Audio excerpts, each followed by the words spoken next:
Manchester City versus United review. I woke up. Well, it was kind of late. It was a late game, so I started watching the game. It was 10:30, and I had hope for like a first half. I only watched half of the first half, so I saw Rashford's goal. I thought it was a well taken, amazing goal. So I'll start with you, Chudi. What happened in half two? Yes, okay. So I get the privilege of starting first. Um, so it did start from half two. It started from the first half for the most part. I personally think, I mean, it was similar to how we set up against Liverpool and contain as much as we can, and we're there to absorb the pressure. So we're absorbing a lot of the pressure from the first half, and everything was working fine. And I think things started changing a little bit. I think what's his name? Johnny Evans started picking up that his knock, and he was already struggling on how he was moving. And then with this strategy and whatnot, right, it's hard to maintain it for the whole game. At the best, you get a draw or something like that. But like the pressure was there, the pressure was telling and stuff like that. And you know, the first goal came in. When the first goal came in, I thought maybe we'll restructure ourselves and just try to keep it tight and maybe hold on for a draw. But at that point, I think one of the defining moments for me, at least, what I watched was when Johnny Evans started picking up his knock, like you could clearly see because I thought he did a good job back there. He was playing very comfortably for the first 30, 40 minutes, and I liked what he was doing. But the minute that happened and things like I think you probably saw Haaland's open chance that he missed, and thank God he missed that one. And you could tell things were started to change direction, thing change course for the most part of the game. So it was one of those things where I might surprise. I'm not quite surprised. I'm not surprised per se, but generally we set up well. Like as much as people will come and criticize whatever they want to do, but we set up well. I thought we set up well. We did what we're supposed to do. This is what exactly we're supposed to do with exactly the team we had, exactly the personnel we had, and this was the best way we could have set up, in my own opinion. And it just didn't work out. All right, Josh, what do you have to add to that? So today's game was kind of weird. I know it kind of seems weird, but this is probably the first United game this season that I've actually enjoyed watching till we conceded the first goal. I think for the first time we actually did play as a team. We were more structured. Obviously, you're playing a team like Man City, who, as we all know, when you play a team like Man City, possession is not what you're really focused on. You're focused on being tidy, being organized, trying to hit them where on the counters. Unfortunately, Rashford was just not as fast as Kyle Walker today, and you could tell that every time he got the ball, it was kind of like Kyle Walker's behind me, and he kind of overthought everything. Rashford, what a fantastic goal from him. I'm really happy for him, especially after that bold statement. The bold statements that he made during his interview this past week that got released this week. So to see him score that kind of goal at a Manchester derby in that manner, you gotta commend him for that. I will say, like, I think we were compact. Um, it's weird because it was against City, so I think the good performance that we had till the 60th minute was kind of wiped away with the three goals that City scored.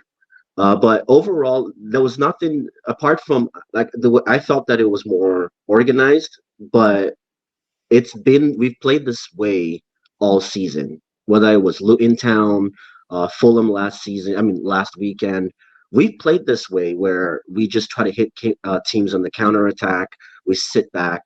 I think what's just more surprising is that it actually worked against City for however long that it did, and the Foden goal that was scored, just like the Rashford goal. There's nothing defenders can do about that. It was a wonder goal. And then, as usual, we know Manchester United, right? Is once we concede that goal, Ten Hag started making substitutions that didn't really make sense. You're bringing on the striker, as if Fornals, that has only kicked the ball for 60 minutes in the Premier League. You bring him on against Manchester City, when you've got Amad Diallo sitting on the bench. These are these decisions, and then you took off Rashford, which we all do understand that Rashford hasn't been at his best, but he was one of our most threatening players. Yeah, the whole Pogba thing is really it's sad, man, because I think everybody who knows me knows that Pogba is definitely one of my favorite players, to play the game. Yeah, it's sad, and I think, well, like you were saying, whether on purpose or not on purpose, obviously the testosterone metabolites were found, so there's nothing you can do about that. I think where for me really upsets me is how the decision was made. Right. First of all, if you kind of look at the track record, Pogba has been injured for 2 seasons. Like literally, he's barely played. Right. So one, if you're going to take such doping or whatever it is, right? You typically would do it when you're in a situation where you're playing. I can understand if you're somebody who plays in week out, you're the Haalands of this world, Mbappe's of this world, where you're always trying to get fit for the next game, so that way you can impact the game. And I can understand that. This is a player who has barely played. He's been having injury issues upon injury issues, right? He goes to the U.S. for treatment, and it's legal in the U.S. This is a frustrated athlete that wants to play. Whether the media, the BBCs and Sky Sports of this world tells you that Pogba is lazy and doesn't want to play, there's no professional player that has made it that far in his career that just wants to sit on the bench and doesn't want to play. They want to play football. They want to do what they love to do. So the fact that he's frustrated, he wants to play, he wants to be, especially the amount of pressure that is on him to perform because he's left Manchester United the way the whole saga happened at United. There's the Pog boom back for Juve, and everybody's excited. Like Juve fans were actually genuinely excited for Pogba to come back, and they've signed this contract. So, from a human aspect, which I know when it comes to Paul Pogba, the football world just seems to forget that he's also a human being. It's we justify things for other players except for when it comes to Pogba. So he has all this pressure. So I can understand a scenario where he's looking for the best thing to kind of get him healed, like recover, so he can get back on the pitch. And then all of a sudden, they randomly test him on a game that he didn't even play. So that tells me that there's somebody in the circle that probably found out that a doctor prescribed this supplement for him, probably researched it and realized that this contains XYZ. And the next thing you know it, the agency NATO gets caught, like the words, so this stuff doesn't just happen randomly. Like randomly, Pogba just got tested.